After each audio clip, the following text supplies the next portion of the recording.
Hello friends, कैसे हैं आप सभी। बिहार जे टारगेट में आप सभी का बहुत बहुत स्वागत है। मैं आशा करता हूं आप लोग जहां कहीं भी होंगे आप सभी की तैयारी बिल्कुल अच्छी और शानदार चल रही होंगी। अगर आप लोग 2022 में बिहार बोर्ड से मैट्रिक एग्जाम देने वाले हैं तो ये क्लास आप सभी के लिए काफ़ी कंपलसरी है, क्योंकि इस क्लास में हम लोग साइंस में सिर्फ वही ऑब्जेक्टिव प्रश्न को देखेंगे बायोलॉजी से जो अपने बोर्ड्स एग्जाम में बार बार पूछे जाते हैं। तो चलिए आज की क्लास को हम लोग स्टार्ट करते इससे पहले जान लीजिए, अगर आप लोग पहली बार बिहार जल टारगेट यूट्यूब चैनल पर आए हैं तो चैनल को जरूर सब्सक्राइब कर लीजिएगा और साथ ही डिस्क्रिप्शन में टेलीग्राम का लिंक है, पीडीएफ के लिए जरूर ज्वाइन कर लीजिएगा। तो चलिए आज की क्लास को हम लोग स्टार्ट करते हैं। तो देख लीजिए यहाँ पे प्रश्न आज का काफ़ी शानदार है आप सभी के लिए। प्रश्न यहाँ पे देख सकते हैं। सबसे पहला प्रश्न है, प्रकाश संश्लेषण की इकाई है एटीपी, NADPH2, क्लोरोफिल अणु इनमें से कोई नहीं। ठीक ना। ये प्रश्न काफ़ी बार पूछे जा चुके हैं अपने बोर्ड एग्जाम में। जब भी आपको पूछेगा प्रकाश संश्लेषण की इकाई है, आप सभी को याद रखना है प्रकाश संश्लेषण की इकाई क्लोरोफिल का अणु होता है। ठीक ना।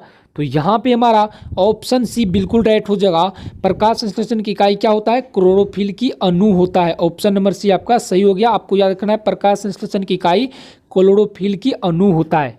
देखिए अब हमारा आता है दूसरा प्रश्न। दूसरा प्रश्न काफ़ी शानदार है। प्रश्न जैव प्रक्रम के अंतर्गत कौन आता है? पोषण, शोषण, उत्सर्जन, इनमें सभी। देखिए जैव प्रक्रम के अंतर्गत सभी चीज़ आती है इनमें से। देखिए शोषण, पोषण, वहन, उत्सर्जन, जितने भी हमारे शरीर में प्रक्रिया होती है, ठीक ना, ये सभी जैव प्रक्रम के अंतर्गत आते हैं। तो पोषण, शोषण, उत्सर्जन, ये सभी हमारे जैव प्रक्रम के अंतर आते हैं। तो ये डी नंबर का सही हो जाएगा। ठीक ना, क्योंकि ये तीनों आते हैं तो इनमें सभी है तो इसलिए ये तीनों आएंगे। ठीक ना। तो ये आपका शोषण, पोषण, उत्सर्जन, ये हमारे जैव प्रक्रम के अंतर्गत आते हैं। तो चलिए इसी तरह हम लोग बढ़ते हैं 35 नंबर के प्रश्न को। जान लीजिए आप लोग यहाँ पे कि 1 से लेकर के 30 ऑब्जेक्टिव प्रश्न तक का कल वीडियो ऑलरेडी अपलोड किया गया था सुबह 7 बजे।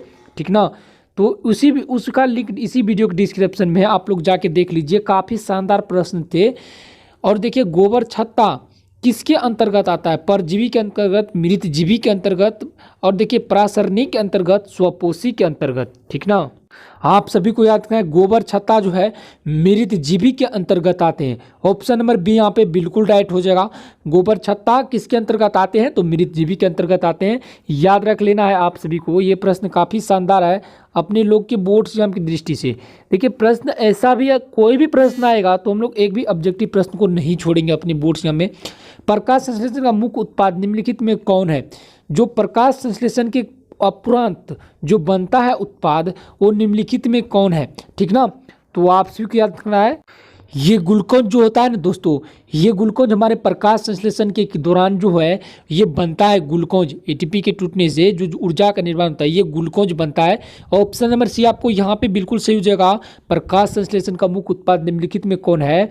तो ग्लूकोज होगा। देखिए प्रोटीन का पाचन होता है। काफ़ी महत्वपूर्ण प्रश्न है। प्रोटीन का पाचन कहाँ होता है? ये देखिए प्रोटीन का पाचन कहाँ होता है? ग्रसनली में, अमाशय में, ग्रसनी में और अग्न्याशय में। ठीक ना। काफ़ी महत्वपूर्ण प्रश्न है। प्रोटीन का पाचन अमाशय में होता है। आप सभी कहते हैं प्रोटीन का पाचन अमाशय में होता है। ठीक ना। देखिए अब हम लोग के सामने एक और महत्वपूर्ण प्रश्न आ जाता है। प्रश्न ये है, एक स्वस्थ मनुष्य का रक्तचाप होता है। ठीक ना। तो आप सभी कहते हैं एक स्वस्थ मनुष्य का रक्तचाप 120/80 होता है। ठीक ना। यहाँ पे ऑप्शन नंबर यहाँ पे सी राइट हो जाएगा। 120/180 mm होता है। ठीक ना। तो देखिए हम लोग का यहाँ पे ऑप्शन नंबर सी बिल्कुल राइट हो जाएगा। 120/180। ठीक ना। देखिए पाचन की पूर्ण क्रिया कहाँ होता है? पाचन की जो पूर्ण क्रिया होता है वो कहाँ होता है? तो पाचन की पूर्ण क्रिया छोटी आंत में होता है। ऑप्शन नंबर सी यहाँ पे बिल्कुल सही हो जाएगा। देखिए इसी तरह आते हैं 40 नंबर का प्रश्न। काफ़ी महत्वपूर्ण प्रश्न है अपने बोर्ड एग्जाम की दृष्टि से। छोटी आंत की दीवार में पाए जाने वाली ग्रंथियां के स्राव को कहते हैं? क्या कहते हैं? छोटी आंत की दीवार में पाए जाने वाले ग्रंथियां के स्राव को क्या कहते हैं? आंत-रस, जठर-रस, सक्कस, एंटिकस और इनमें सभी। ठीक ना। तो आपसे क्या कहना है, छोटी आंत के जो दीवार में पाया जाता है ग्रंथियां उसके स्राव को जो हम लोग जो है तो ये हो जाएगा आपका ये आंत रस, जठर रस, सक्कर, एंटिकस जो है ना ये सभी पाए जाते हैं हमारी छोटी आंत की दीवार में। ऑप्शन नंबर डी यहाँ पे बिल्कुल सही हो जाएगा। देखिए हम लोग एक और महत्वपूर्ण प्रश्न की ओर बढ़ गए हैं। प्रश्न काफी शानदार है। मनुष्य के मुख गुहा में कितने जोड़े लाल ग्रंथियां पाई जाती है? तो आपको याद रखना, मनुष्य के मुख गुहा में 4 जोड़ी लाल ग्रंथियां पाई जाती है। यहाँ पे ऑप्शन नंबर ए यहाँ पे राइट हो जाएगा। देखिए अगर आप लोग अभी तक हाई प्रिपरेशन चैनल को सब्सक्राइब नहीं किए तो लिंक डिस्क्रिप्शन में, उसके हाई प्रिपरेशन के आगे लिखा होगा, एक लिंक दिया होगा, उनको आप लोग जरूर दबा के सब्सक्राइब कर लीजिएगा। उसी चैनल पर आपको PDF से रिलेटेड सभी जानकारी मिलेगा आपके बोर्ड एग्जाम टाइम में। अमाशय के अग्रभाग को क्या कहा जाता है? अमाशय के अग्रभाग को क्या कहा जाता है? तो आप लोग को याद रखना, अमाशय के अग्रभाग को जो है ना हम लोग, तो याद रखना आपको कार्डियक कहता है। अमाशय के अग्रभाग को कार्डियक कहता है। यहाँ पे ऑप्शन नंबर बी बिल्कुल राइट हो जाएगा। देखिए अब देखिए आंत में, छोटी आंत में भोजन का, देखिए छोटी आंत में भोजन के पाचन में निम्नलिखित में से किस रस की भूमिका होती है? पित्त रस, अग्न्याशय रस, आंत रस, इनमें सभी।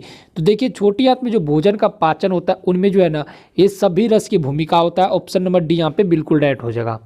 पित्त रस, अग्न्याशय रस, आंत रस, ठीक ना, सभी मिलता है तभी भोजन टुकड़ों में बंट पाते हैं। देखिए फेफड़ा का आकार होता है, ठीक ना, तो आप सभी कहते हैं फेफड़ा का आकार जो होता है शंक्वाकार होता है, ठीक ना, शंक्वाकार होता है जो है यहाँ पे फेफड़ा का आकार। ऑप्शन नंबर बी यहाँ पे सही हो जाएगा।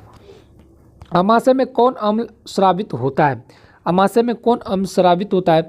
तो आप चुका इतना हाइड्रोक्लोरिक अम्ल HCl स्रावित होता है अमाशय में, ठीक ना, ऑप्शन नंबर बी यहाँ पे सही हो जाएगा।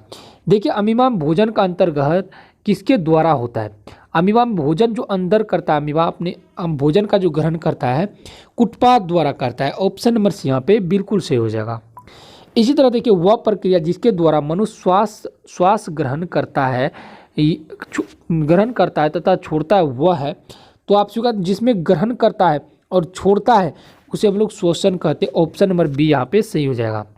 देखिए पादप में उत्सर्जन मुख्यतः होता है, उत्सर्जन की क्रिया पादप में जो है ना वात रंध्र में होता है, वरुण में होता है, तना में होता है, रंध्र में होता है, सभी चीज मतलब पौधा में उत्सर्जन किसी भी अंग में हो सकता है, ठीक ना, ऑप्शन नंबर डी यहाँ पे राइट हो जाएगा। इसी तरह देखिए यहाँ पे रेनिन किस पौधे का उत्सर्जी पदार्थ है? तो आप स्वीकार रेनिन चीर पौधे का उत्सर्जी पदार्थ है। ऑप्शन नंबर डी यहाँ पे बिल्कुल राइट हो जाएगा। वीडियो को आप लोग जरूर लाइक कीजिए। और देखिए किण्वन के फलस्वरूप कितने ATP का निर्माण होता है? तो आपको रखना 2 ATP का निर्माण होता है, जिससे हम लोग देखिए एक होता है श्वसन और एक होता है निश्वास, ठीक ना, जिसको तो ये इसमें जो है ना श्वसन क्रिया के अंतर्गत 2 ATP का निर्माण होता है। ऑप्शन नंबर डी यहाँ पे सही हो जाएगा। अगर आपको वीडियो पसंद आए तो चैनल को जरूर सब्सक्राइब कर लीजिए, ठीक ना, और लाइक जरूर कर दीजिएगा। धन्यवाद, मिलते हैं आप सभी को नेक्स्ट वीडियो में।